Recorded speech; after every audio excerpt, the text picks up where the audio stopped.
développement que le président de la République du Sénégal, celui-là qui vient vers eux, puisque le peuple sénégalais a fini de lui tourner le dos, pour dépeindre l'opposition sénégalaise sous les habits et le visage d'une opposition d'abord irresponsable, violente, une opposition qui abriterait des terroristes, mais une opposition qui serait contre les intérêts étrangers, puisque c'est ce tableau qui est présenté aux chancelleries et aux différentes institutions internationales. La plupart du temps, ces derniers ne font aucun effort pour avoir le contact minimum avec cette opposition qui a fini d'avoir la confiance du Sénégal et des Sénégalais, puisque cette opposition aujourd'hui représente quasiment 54% de l'électorat si on s'en fie aux dernières élections. Je voudrais dire à cette communauté internationale que ce président de la République, qui tend à leur faire croire qu'il est la seule garantie d'un Sénégal stable, d'un Sénégal qui peut coopérer correctement avec eux, qui peut garantir leurs intérêts, d'un Sénégal démocratique, eh bien ce président de la République est ce garant de la gabegie, de la malgouvernance, du détournement des deniers publics, et particulièrement dans des moments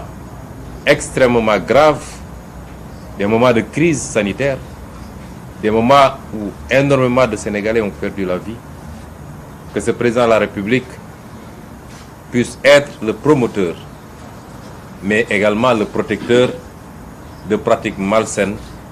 qui ont permis à certains de ses collaborateurs, ministres particulièrement et principalement, de détourner des milliards de fonds auxquels ils ont contribué. Vous avez contribué, vous, partenaires au développement, institutions internationales, bailleurs de fonds, partenaires bilatéraux, partenaires multilatéraux. 84% de ces fonds sont issus de vos financements. Mais 84% de ces fonds traduisent l'effort du peuple sénégalais, un peuple qui souffre, un peuple frappé de plein fouet par la pauvreté, le chômage, l'incurie dans tous les secteurs d'offres en biens de services publics. Et ce peuple-là, malgré tout, se serre la ceinture pour donner caution à ses gouvernants, leur permettre d'emprunter à son nom, mais également de contribuer. Ce peuple-là qui continue à contribuer fiscalement pour que l'État puisse avoir les moyens de sa politique. Ce président de la République-là est le garant de ce système. Ce n'est pas seulement à ce niveau-là, puisque les rapports, il y en a encore et encore. Le dernier rapport sur le Sénégal du département d'État a souligné que des institutions, des instances, des organes ont été mis en place pour contrôler la gouvernance publique, mais que souvent leurs rapports ne sont pas suivis d'effet.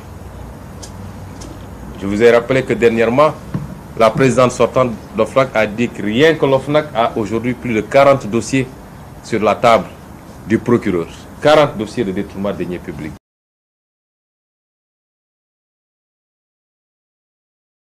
« 40 dossiers de détournement de deniers publics. C'est des dizaines, voire des centaines de milliards. Et c'est cet homme-là qui vient se présenter à vous comme étant un messie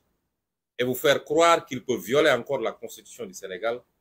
pour se prévaloir d'une troisième candidature. Parce qu'il serait le seul à pouvoir vous garantir une collaboration. Je dis à ces bailleurs, ces partenaires, qu'ils gagneraient à mieux connaître le Sénégal. Le peuple sénégalais est un peuple mature, un peuple digne et fier et un peuple très attaché à sa démocratie. Et ce peuple tient au respect des règles parmi lesquelles la plus fondamentale, c'est sa constitution. Ce peuple tient à la démocratie comme tous les peuples. Ce peuple tient à ce que les transitions se fassent de la manière la plus apaisée, la plus démocratique, et qu'il est seul le dernier choix par rapport à celui ou à ceux à qui il veut confier le destin de son pays. C'est ce président de la République, vous, communauté internationale, qui instrumentalise la justice pour s'attaquer tous les jours à l'opposition, à la société civile, à la presse, à tous les symboles d'une démocratie vigoureuse et à tous les symboles de la vitalité démocratique, de la respiration démocratique dans un pays. Vous en êtes conscient et vous le voyez. Nous ne faisons que vous rappeler. li may wax ci gàtt nag lu gàtt di ko jagleel askanu Sénégal mooy li xew bettul kenn. xam nga il faut ñuy waxante dëgg bu ñu mel ni xamuñu woon li xew wala ñu mel ni lii daf ñoo bett lii daf fee am amaat fi fi ñuy wax coowal pétrole bi ñun ñu wax ci lu bëree bëri waaye dafa mel ni dégguñu woon. Il a fallu que ay journalistes bitim réew BBC def reportage coow li ne gañ looloo andi woon suñuy 400 000 fu mu mujjee. ñaata rapport la Cour des comptes déposé Cour des comptes at bu ne mu déposé rapport dugguleet ren at bu ne Cour des comptes déposé rapport ne ministre sangam këpp na lii ministre sangam këpp na lii directeur général sangam def na lii. noonu la ko inspection générale d'État di defee. noonu la ko CENTIF di defee noonu la ko OFNAC di defee lan ngeen ci dégg dara mbokk yi dégg nañ fi waxu dorog dégg nañ fi waxu ay raxas billet dégg nañ fi waxu passeport ana ñooñu ñëpp ñi ngi dox seen yoon tranquillement te bis bu ne ñu jàpp fi waa opposition ci dudul dëgg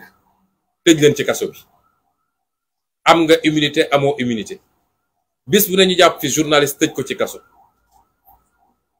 injustice bi ne ci dëkk bi toll na foo xam ne bu dee mënul heurter Sénégalais yi bu dee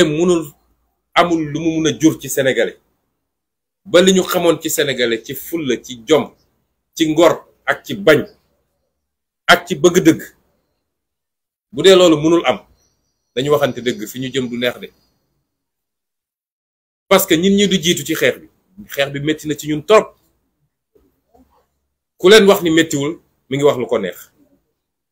waaye ñun lan lañuy xeex ak kan lañuy xeexal bu ñu doxee nag ba ñi doon xeex ñëpp banque seeni yoxo réew mi dina dugg ci guuta goo xam ne mara day taali te askan nag moo mëne lii di xew ci réew mi France bee Nicolas Sarkozy président de la République la woon président de la République tey ñu ngi koy topp ci lan surfacturation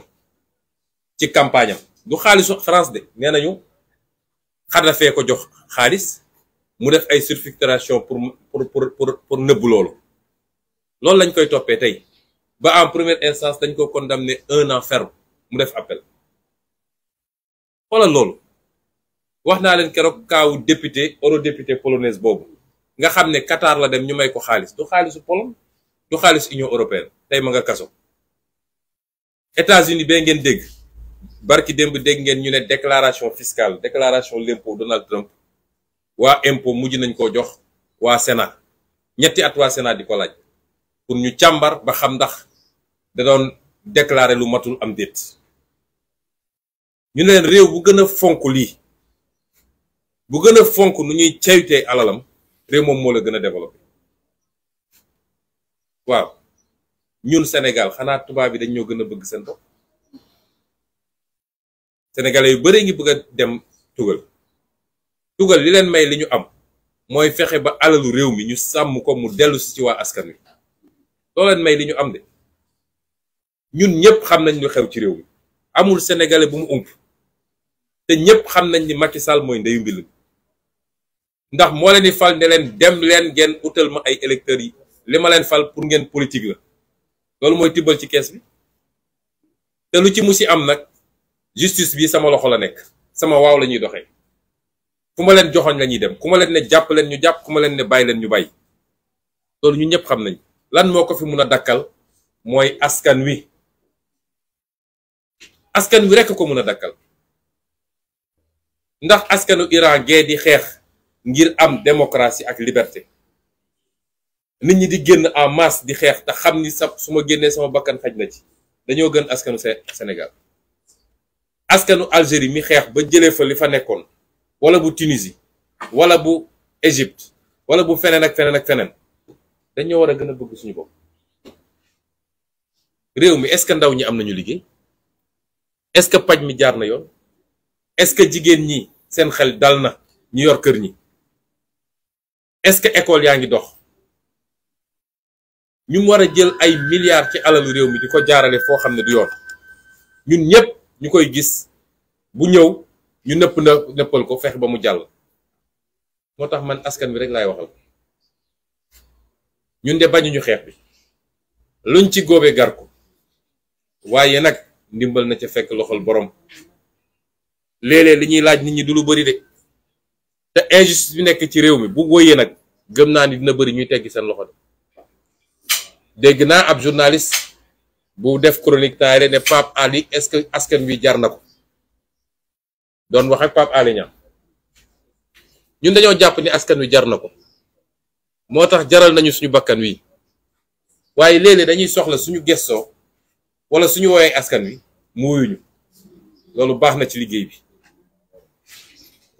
bëgguñu ñu jàpp kenn ci askan wi ñun mun nañu def lan waaye léeg-léeg day baax la tax ngay sonn wala ñi tax ngay sonn boo leen woowee ci loo xam lu yomba def la boo wëlbati koo gis leen suñu nee rassemblement wax dëgg yàlla rawatina nag ndaw ñi parce que seen avenir la yàlla xam ne ni yéen ñu tax a sonn su ngeen xamoon liñ leen yéene cofeel gi ñu am ci yéen ak yéene gi ñu am ci yéen ndax suñuy doom ak yéenay maase su ngeen ko xamoon fu ñu leen woo di ngeen ñu wuyu si te li ñu digganteeg yéen yàlla xam na ni buñ ci yeggee ngeen gis résultat bi waaye suñu woowee rassemblement kenn ku ne war a mën a bàyyi dara diggante 3 heures ak 6 heures ataaya bi ngay teg di naan wala fi nga toog di waxtaan grand place mais doxal ndànk dem fekki rassemblement bi parce que yéen ñu mën a dooleel ci xeex bi de ngeen xam ni saa suñu organiser activité mu échec da ngeen dooleel Macky Sall ak li muy def tey bu ñu nee dañuy def teg ak activité mu échec ñoom dañ naan kon askan wi faalewu leen yéegu leen askan wi ñun lañu àndal askan wi li ñuy def naqariwu leen milliards yëpp ñu tudd fii ay nit randal ko askan wi dafa tàccu sax ne bravo loolu mooy tax mbir mi du gaaw a jeex bu weesu rek ñu andi beneen waaye bu ngeen doolelee ñiy xeex te ñiy xeex du acteur politique yi kese acteur politique la ak société civile yéen a ñu mën a doole. tey jaay doole bi fës na ci lan. Macky Sall moom jàpp na ni moom saa su ko neexee mu def ay activité am. gis ngeen ko mu dem Tamba ay milliards def nañ ko fu ne ci Tamba dem nañ fa yóbbu ay kaar.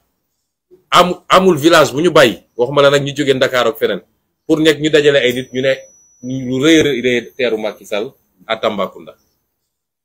moom am na sañ-sañu def lu ko neex waaye Ousmane Sonko bu jógee damay def nemmeeku tour mu yenu gendarmerie ne leen topp leen ko bu mu daje benn place publique ak ay nit loolu du injustice ñëpp di ko gis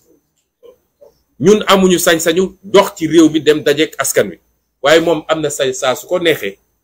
mu mbubboo mbubbu président de la république te ñëpp xam ni campagne la jëm loolu lu ko gën a rëy ci injustice tey suñu ne dañuy manifester fan yi yëpp semaine bu nekk Fouta Kaolack feneen ak feneen ay nit dajal lañ fa rassemblement yu mag a mag a mag ne 3e candidature la ñu dajal waaye ñun suñu nee ña nga dajale ñi ngi dem place de l'Obélisque préfet ne tere nañ leen ko loolu ba kañ ñu war koo nangu rek di seetaan soo waxee ñu ne ñii dañoo bari fitna mu am ci réew mi ñoo xam ne nee nañu ñoom ñoo gën a xam ñëpp ñoo gën a màcc ñëpp ñoo gën a intelligent ñëpp jàng nañ téere yëpp